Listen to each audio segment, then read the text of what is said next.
Excellency Kalonzo Musyoka and His Excellency Rigathi Gachagua have said. We got very sad news about what happened in Gikomba last night. As lawyers, we know that certain operations, including enforcement of court orders, must be done within specified hours. They cannot be carried out during ungodly hours. We saw what happened in Gikomba yesterday. We saw what happened at Dari, Honorable Tuju's place, people raiding private property at 3 o'clock, very ungodly hours. And all this points out, apart from what happened at Nairobi Hospital, a private enterprise being taken over by a so-called patron, all this points out to the need to reset this nation and set our feet back on the path of the rule of law and constitutionalism. That cannot happen as long as William Ruto is president. That is why we're all saying he must be one term so that we get our country back on track. We want to say we welcome the mass voter registration by IEBC that kicked off yesterday. We were able to look at what was happening in this part of the country, to interact with registration officers here. We've also been getting reports across the country in all the 47 counties. And we want to embrace the Tuko Card initiative by our young people. We're seeing the turnout is very, very impressive. And we want to encourage our Gen Z to come out in large numbers in this county and in the whole country so that they can prepare to be part of that historic election that is coming, that will see the first president to become a one-term president being William Samoei Ruto. We urge IEBC to address the challenges. The reports we are getting is there are operational challenges, there are technical challenges in some areas where the kits were not working. In some areas, we have very few equipment compared to the large numbers of the young people who are turning up. As the People's Alternative Government, we are very concerned because when IEBC started this process, the turnout was very low. The young people of Kenya were very cynical and they were not willing to come out. Out of the targeted 6 million voters that the IEBC aims to register, they were only able to register about 260,000. But since the Tuko Card initiative started, we are seeing numbers surging. And this is why we all want to encourage our young people. If you're a parent in this country and you want change, and you have an 18-year-old in your house, please get them out. Encourage them to go and get these IDs and to register. The next 30 days are going to be very important in terms of adding the numbers that will send William Ruto home and bring change to our country. So whatever is there must be addressed by IEBC. We engaged with IEBC as the alternative government a few weeks ago. Amongst the concerns we raised were certain irreducible minimums. One of those was that the CEO and the entire team that bungled the last election, headed by Marjan, must go. Indeed, they were able to terminate Marjan's contract, but that is not enough. We're telling IEBC our second irreducible minimum was SMARTIMATIC. That discredited Venezuelan technology that has been put in question in the US, and latest evidence shows that the credibility of that technology is questionable, and it will affect the integrity of our elections. We cannot afford another bungled election in our country. So even from Makueni here, we want to demand that our second irreducible minimum is termination of the SMARTIMATIC contract. And since IEBC has not responded, we've gone ahead and filed a case in court. We intend to pursue this matter. And we ask the Honorable, the Chief Justice, to fast track and to prioritize all matters touching on elections. As we speak, the first step by IEBC now is the mass voter registration. The third reducible minimum, we said we demanded from IEBC a clear roadmap. After the next 30 days, you've done the mass voter registration. What next? We're entering the month of April. You had said by end of March, during our meeting, you are going to host a stakeholders conference where you will present to us a clear roadmap. Beginning 10th of August 2027, working backwards. There are constitutional timelines, there are statutory deadlines that must be complied with.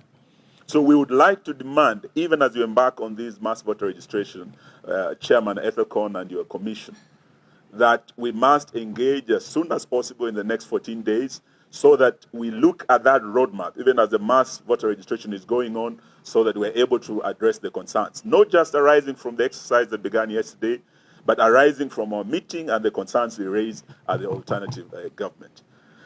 Indeed, I've listened to the Honorable Rigathi speaking about the matter of SHA.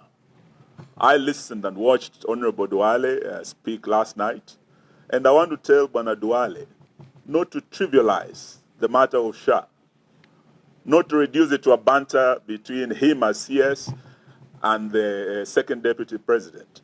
We want you to say, to listen to what, not just what His Excellency Gachagua has raised the concerns, listen to what the court ruled just a few days ago. Justin Wamuya was very clear. We had 3 Adani deals, JKIA, we had Ketraco, and we had SHA. And one of the companies in SHA that Honorable Gachagua has referred to was actually Adani's company. The president dropped only 2 of the Adani deals. That was Ketraco and JKIA. He never dropped SHA. And SHA is where he and Duale and his cronies are making the money. In the ruling of the High Court, there were concerns raised about how this system was procured, about the justification for this system, about private entities being involved in the system that touches on an Article 43 right of access to health by Kenyans. So, Bwana Duale, don't trivialize these matters. These are matters of life and death, and we want these concerns addressed. And we're not just talking about SHA and the court ruling. Parliament, which is an institution that provides oversight, also address the same issues. Chairman Dr. Nyikal is a broad-based member, and from his submission, Dr. Nyikal was very clear that this SHA system is failing. Experts have shown His Excellency Gachagua that it might fail in the next 6 months or so, but a parliamentary committee of health found that this system is unsustainable. This system is unreliable. This system is untenable. So we're not talking about personalities. We're talking about institutions, the judiciary, parliament raising issues with SHA. We are talking about the church raising issues. When Duale came to Kakamega, there's an 100-year-old hospital called St. Mary's Mumias. It never failed during the colonial times, or Jomo Kenyatta times, or Moi, or Kibaki, or Ruto's time, or Uhuru's time. It failed when SHA came to town, a 100-year hospital. So we want to say, let this matter be addressed with the urgency it deserves and the importance it deserves. And we're not just talking about SHA. Bwana Duale, we know that even in SMARTIMATIC, your name was mentioned.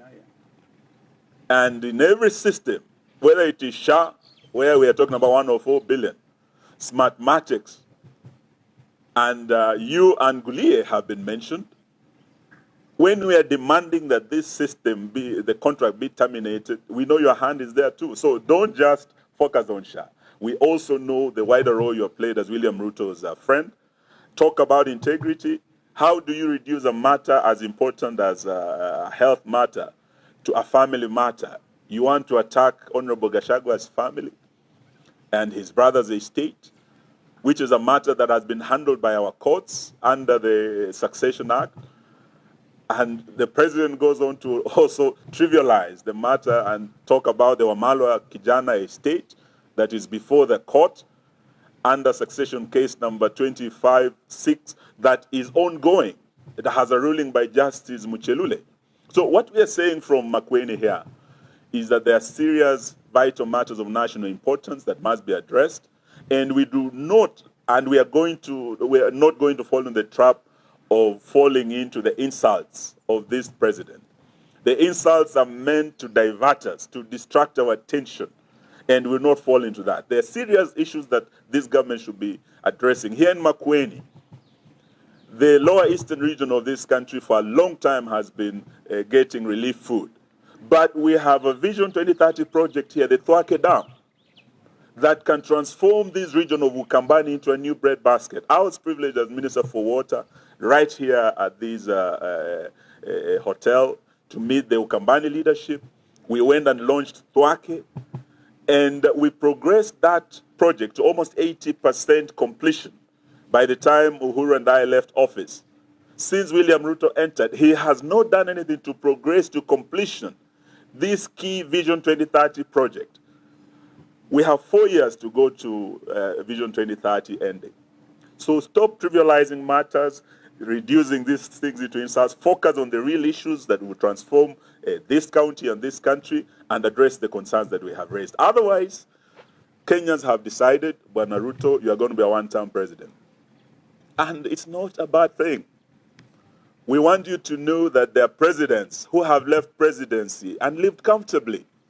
Daniel Toroitich Arap Moi left presidency and he lived in this country.